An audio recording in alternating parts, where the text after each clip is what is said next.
fungsi zikir yang pertama disebutkan di Quran surah ke-13 ayat ke-28. Ala bi dzikrillahi tatmainnul qulub. Masih ingat qulub jama dari kata apa? Qalbu. Jadi kalau sholat Anda benar, hati Anda tenang. Ciri hati yang tenang, dia bisa mengendalikan nafsu dalam kehidupannya, sehingga muncul yang baik-baik di sini. Jadi kalau teman-teman sudah sholat 5 kali dalam sehari, tambah dengan sunnahnya, hatinya belum tenang, pasti ada yang kurang tepat dalam sholatnya. Karena jangankan sholat, tempat sholat saja disebut oleh Quran tempat yang menenangkan. Quran surah 2 ayat 125. Wa idh ja'alna al-baita mathabatan lin-nasi wa amna. Dan ingatlah ketika kami tetapkan al-bait, Ka'bah itu di sekitaran Masjid Al-Haram. Begitu Anda ke situ, kata Allah, Anda punya masalah apapun, segelisah apapun di depan Ka'bah, tenang jiwa Anda. Dan hebatnya, lingkarannya disebut dengan masjid. Masjid pun punya aura yang mirip-mirip sama. Gak percaya silahkan, Anda dari rumah datang ke masjid, begitu dibuka pintu masjid, melangkah, ada ketenangan tersendiri. Ada lain teman-teman. Makanya saya beri saran sedikit ya, ikuti pola sahabat dulu. Itu mereka apapun pekerjaannya, ada pengusaha, ada pedagang macam-macam. Itu kalau selesai bekerja, itu nggak langsung ke rumah Pak, teman-teman. Mereka mampir ke masjid. Begitu keluar dari masjid, yang dibawa itu aura masjid. Dia nyampe rumah itu bukan aura pekerjaan. Kadang-kadang kalau Anda dari pekerjaan ke rumah, itu yang dibawa tuh bayangan pekerjaan, menumpuk macam-macam, sehingga kadang-kadang banyak kegelisahan. Coba mampir, begitu keluar, sudah ada ketenangan dalam jiwa. Enak, tenang. Saking tenangnya masuk, sholat 2 rakaat, lebih tenang lagi. Duduk, atasnya AC, tidur aja gitu kan. Paham ya? Satu. Jadi, cari semua bentuk hubungan dengan Allah, itu akan menguatkan jiwa Anda.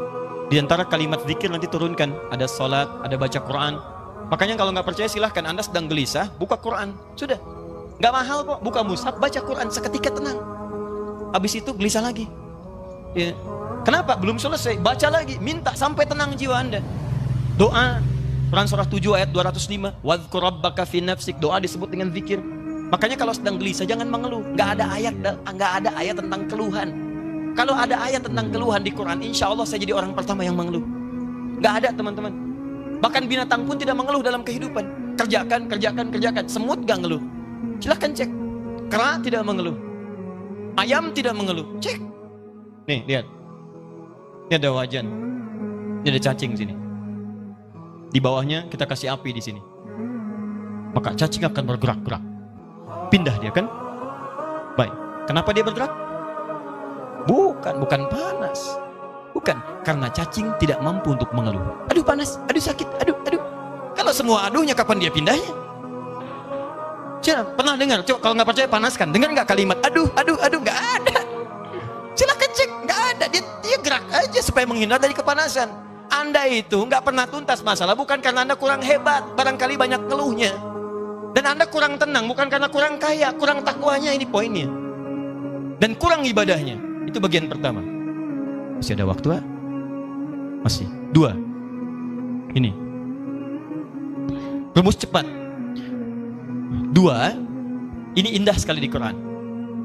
Tadi kata Quran, qad aflaha man zakkaha. Sungguh akan bahagia, tenang orang yang mampu menyucikan hatinya. Baik, ikhwan atau akhwat di atas, kalau nyuci itu pakaiannya dibuang atau kotorannya yang dibuang? Mah, tolong cucikan ya. Iya Pak, kalidgun ke sungai. Oh, Masya Allah. Begitu pulang, mana mah pakaiannya? Dicuci, dibuang?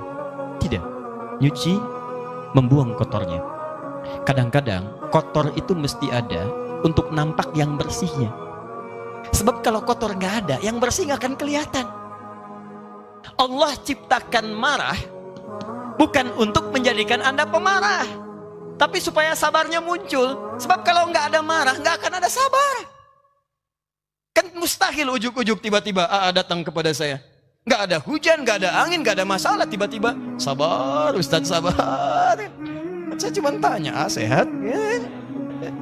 Karena mustahil teman-teman, mustahil ada kejujuran kalau tidak diciptakan lawannya dusta. Kalau nggak ada dusta, bagaimana bisa mengukur jujur? Jadi caranya bagaimana kata Quran? Ketika Anda mendapati semua ini dalam kehidupan, tidak diciptakan ini kecuali untuk diketahui lawannya. Jadi kalau Anda menemukan sesuatu yang tidak baik, yang bersumber dari nafsu, cepat langsung cari lawannya di takwa untuk menyelesaikan itu semua. Karena itu tidak dimunculkan kecuali melatih Anda untuk mendapatkan sifat takwanya. Contoh prakteknya. Ibu, halo? Suami pulang dari kantor, tiba-tiba marah.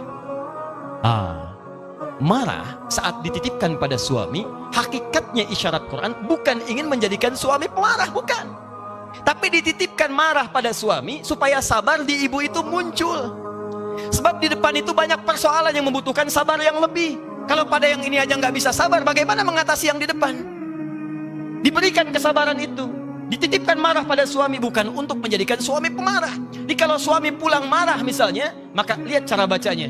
Berarti ibu dituntut untuk menghadirkan kesabaran. Allah sedang ingin memunculkan sifat takwa pada diri ibu dalam bentuk sabar.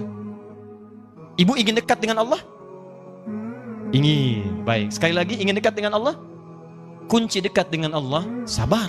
Innallaha ma'as sabirin. Quran surah kedua ayat 153. Allah dekat dengan orang-orang sabar. Ibu ingin masuk surga?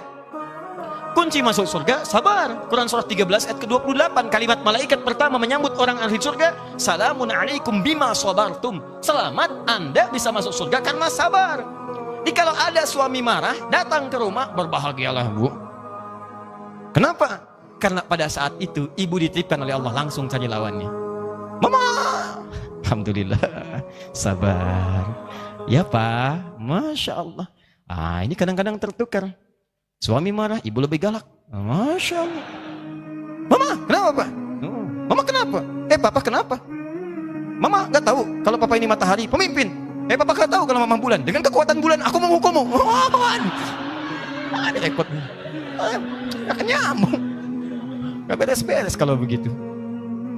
Sama. Jadi sebenarnya nggak susah. Kalau Anda menemukan yang kotor dari nafsu, cepat cari lawannya yang baik. Suami pulang nih, istri cemberut. Apa lawan cemberut? Senyum.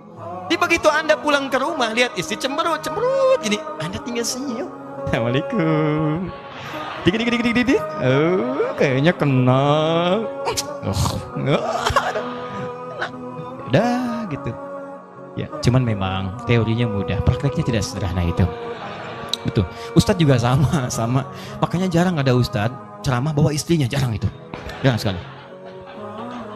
Ini live ya. Kita selesaikan di rumah. Jadi dua saja itu.